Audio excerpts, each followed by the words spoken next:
বিয়ে করা। শাওয়াল মাসে বিয়ে করা সুন্নাহ। ইসলাম পূর্ব যুগে আরবের কিছু মানুষের বিশ্বাস ছিল শাওয়াল মাসে বিয়ে করা অকল্যাণকর, নাউজুবিল্লাহ, অশুভ, খারাপ জিনিস। শাওয়াল মাসকে খণ্ডন করেছে, এই দাবিকে লঙ্ঘন করেছে। রাসূল কারীম সাল্লাল্লাহু আলাইহি সাল্লাম নিজেই শাওয়াল মাসে বিয়ে করেন এবং শাওয়াল মাসে হযরত আয়েশা রাদিয়াল্লাহু তাআলা আনহার সাথে সংসার জীবন শুরু করেন। সুবহানাল্লাহ। হযরত আয়েশা রাদিয়াল্লাহু তাআলা আনহা বলেন, তিনি এই ঘটনাকে উদাহরণ হিসেবে তুলে ধরে প্রমাণ করেছেন যে শাওয়াল মাসে বিয়ে করা অকল্যাণকর নয়, অশুভ নয়, বরং বরকতময়। সুবহানাল্লাহ। তিনি আরো বলেছেন, আমার আত্মীয় স্বজনরাই যেন শাওয়াল মাসে বিয়ে করে। কারণ কাফিরদের দাবি ছিল শাওয়াল মাস অশুভ মাস, অকল্যাণকর মাস। এই জন্য ইসলাম বিরোধীদেরকে পাল্টা জবাব দেওয়ার জন্য শাওয়াল মাসে বিয়ে করাকে সুন্নাহ হিসাবে সাব্যস্ত করেছেন। সুবহানাল্লাহ। ভাইয়েরা, যুবক ভাইয়েরা, তরুণ ভাইয়েরা, যারা বিয়ে করার জন্য প্রস্তুতি নিয়েছেন, শাওয়াল মাসে করার জন্য চেষ্টা করবেন। অত্যন্ত একটা দামি মাস এই শাওয়াল মাসটা।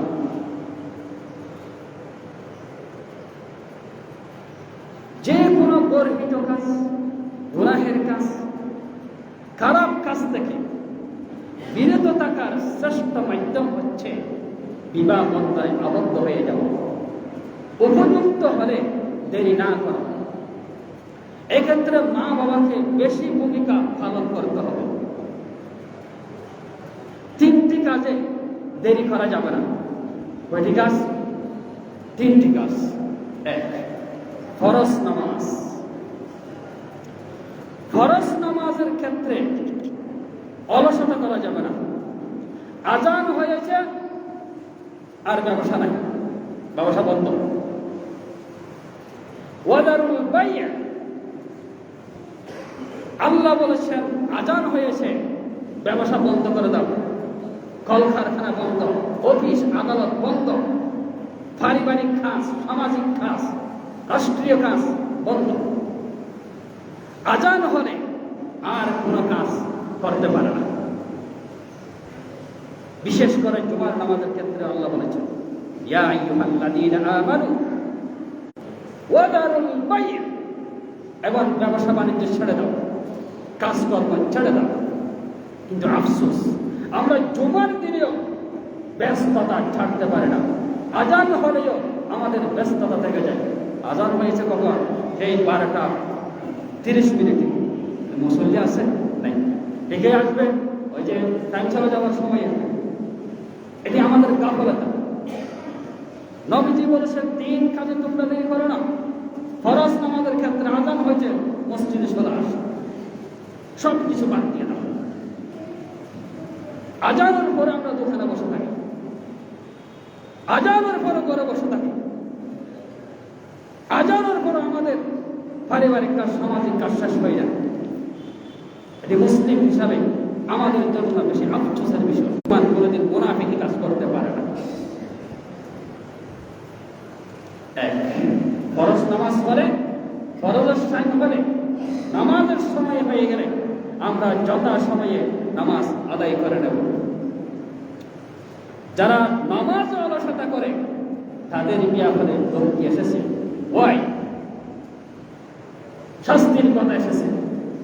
আল্লাহ রাব্বুল আলামিন বলছেন, ওয়াইলুল লিল মুসাল্লিন আল্লাযীনা হুম আন সালাতিহিম সাহুন। সেই সমস্ত নামাজদের জন্য ধ্বংস যারা নামাজ সম্পর্কে উদাসীন, যারা ঠিক মতো যথা সময়ে নামাজ আদায় করে না, তাদের জন্য শাস্তির বিধান রয়েছে।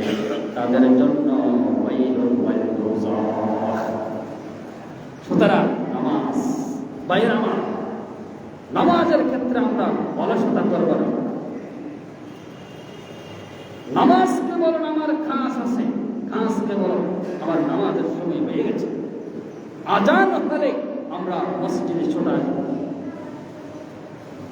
মসজিদ বাদ দিয়ে, নামাজ বাদ দিয়ে সফলতা লাভ করা যায় না, সফলতা কল্পনা করা যায় না।